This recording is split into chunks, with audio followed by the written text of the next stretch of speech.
The Spokane Police Department announced it has identified the man who killed 9-year-old Candy Rogers in 1959. It was possibly the most well-known cold case in the city and the entire state. Candy Rogers, who was 9 years old and lived in west central Spokane, left her house in the afternoon on March 6, 1959, to sell campfire mints in and around her neighborhood. As the hours went by, there was no sign that she would come back. Her family started to feel hopeless because they thought the worst. Then, after 2 hard weeks and many large-scale attempts to find her, a heartbreaking discovery was made. Her dead body was found deep in the thick woods, far from her home and the places she knew. Detectives worked hard and for a long time to figure out what happened to her, but the mystery of her death was not answered for many years. But finally, after more than 60 years, the truth came out. So what did happen to Candy? She got lost in the woods. Did a wild animal kill her? Or did she have something much worse happen to her? Hello, and welcome back to Cold Case Diaries. If you're new here, please consider subscribing, as it helps us motivate to create more intriguing content for you. Let's have a look at the oldest cold case finally solved, Candy Rogers case. Now let's look into this mystery. Spokane is a place in the U.S. state of Washington, and today's case will take us there. The Spokane River runs through the middle of the city. It's known for its rich history and natural beauty, which makes it a popular place for people who like to be outside. Candy was born in 1950 to Elaine and Carl Rogers. Since she was their only child, they named her Candy. Her folks loved her very much. Elaine and Carl's marriage fell apart at some point for reasons nobody knows. They got a divorce and went their different ways, but Candy stayed in the city.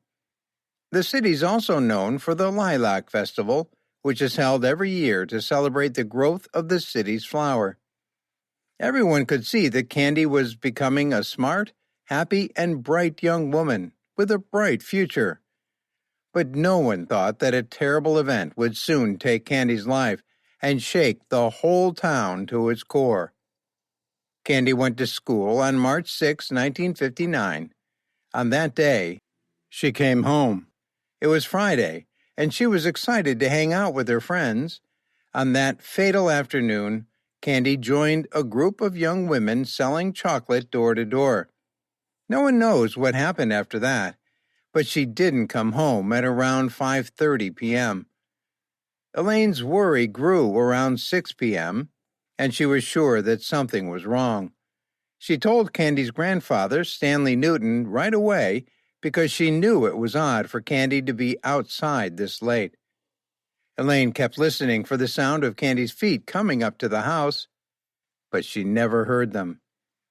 The minutes went by slowly and seemed like hours to her. Other family members, friends, and neighbors also knew that Candy had not come home, and by 6:30 p.m., a small group of people had set out to look for her. They started by asking people who lived in the area if they knew where she was. Some said they had seen her earlier, going around with boxes of campfire mints she was selling, but no one seemed to know where she might be right now. Newton and his friends were scared after the close call, but they quickly turned their attention back to finding Candy as the sky got darker. Even though it was getting darker and they were having trouble finding Candy, the men held on to the hope that she would be found safe and sound before night fell. At some point, the police were also told about the girl who had gone missing. Soon, police cops and deputies from the sheriff's office came. Every day that passed, the Candy was still gone. Candy had been missing for 16 days when she was found on March 22, 1956. This was 16 days after she had gone missing. That afternoon, 2 airmen named Howard Lawrence and Richard Bergen were hunting woodchucks in a wooded area around 7 miles from where Candy had been last seen. Elaine was a shadow of herself. She wouldn't eat and would just stare into space at the time. More than 1,000 people who had given their time, money, and energy to look for Candy were shocked when they heard the news. At that point, there was a general feeling of dread, and many people started to worry about their own safety and the safety of their children. Elaine became unconscious and had to be put to sleep. Candy's autopsy showed that she had been abused before she was choked to death. This led the Spokane Police Department to start an investigation to find out who did it. We'll put every man we can find on the case and keep them there until it's over. Hugh Barron Morse, a serial killer who was in jail at the time, was the first person the authority thought might have done it. When Candy's body was autopsied, they had good reason to think he had something to do with it. During that time, Police Chief Clifford Payne told the media, "We know what we're looking for, and now we're looking for a maniac."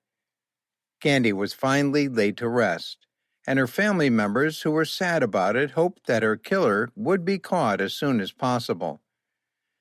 But months went by, and officers still couldn't figure out how to solve the case. Candy's father, Carl, killed himself in June 1963, 4 years after she died, because he couldn't handle losing his daughter. When forensic experts got right to work and found that Candy's pants had blood on it was a very exciting time for the cops. They felt like they were getting closer and closer to solving the case. They were able to pull out the DNA and use it to make a DNA analysis. In 2002, detectives matched the DNA profile to that of Morse, who had been on their radar for a while. But to their disappointment, they found that he was not the man they were looking for. For a long time, nothing interesting happened, and in September 2006, Candy's mother, who was very sad, died quietly at home at the age of 82. When she died, forensic genetic genealogy had just become a cutting-edge science method that was being used to solve a number of cold cases. She died before she found out who had killed her beloved daughter. DNA analysis and traditional genealogical methods are used to solve crimes and find lost people with this method, which is becoming more popular. In other words, it uses science and family history study to put together clues and help victims and their families get justice. The detectives decided to use it to help them figure out who killed Candy.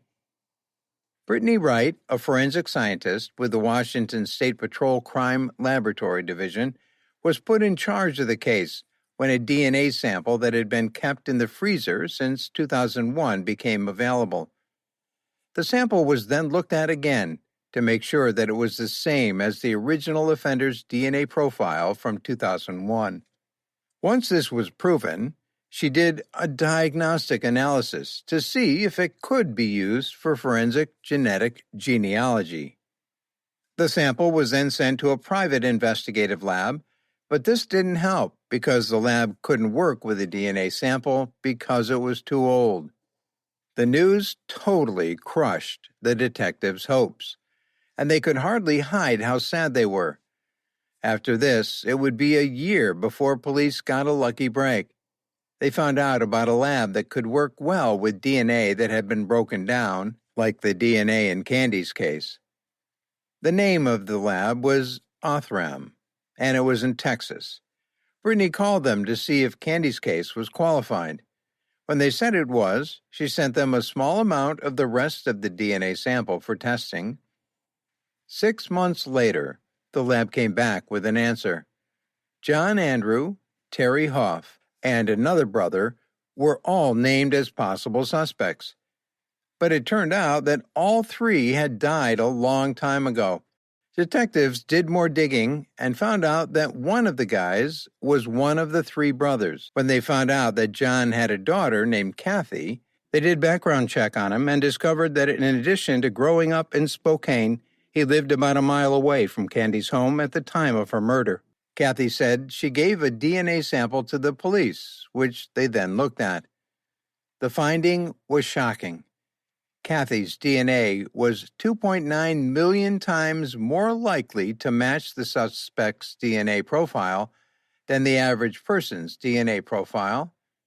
After 6 months in jail, John was kicked out of the Army for deserting. He worked as a door-to-door seller and in a timber yard to make money and live a pretty normal life. But when John was 31 years old, he ended up killing himself. Detectives also found out that John and Candy might have known one another. They thought that John might have known Candy because Hoff's stepsister, who was only 10 years old when Candy died, she got a role of Candy's big sister in the program. Detective thought that was how John might have known Candy. They went to where John was buried and dug up his body with Kathy's permission and a search order. Then, a piece of his DNA was taken from his body and sent to a lab for testing. What happened was what police thought would happen. We got very lucky in that we had Candy's DNA from 1959, which proved that John was Candy's killer, said a former Spokane police officer. Hammond also said that some of Candy's living relatives were called and told about the breakthrough. This isn't a solution, but at least there is some satisfaction in knowing who did it. He may be dead, but at least he is known. Still, Candy's family was sad that her grandparents and parents never found out who killed her. They never saw the person who did it pay for it, die for it, or whatever, and that was hard. Joanne said that Kathy was shaken to the core when she found out that her father was the killer. She said that it was awful to find out that someone in your family, and not just your dad, could do something like that. Kathy also openly apologized for her father's crime and the pain it caused the family of the girl who was killed. She said that she is very, very sorry that her dad killed her in such a horrible way. Kathy said that John died when she was only 9 years old. She grew up thinking that he had killed himself because he was sad. She said that he didn't get away from it, but he did get to die with other people. Do you think John meant to kill Candy, or did it happen by chance? Share your thoughts in the comments part, and don't forget to like, comment, and subscribe. A family was put through a lot of pain and didn't know who did it for more than 60 years. But detectives from different generations worked hard to find out who did it and give the family much-needed peace.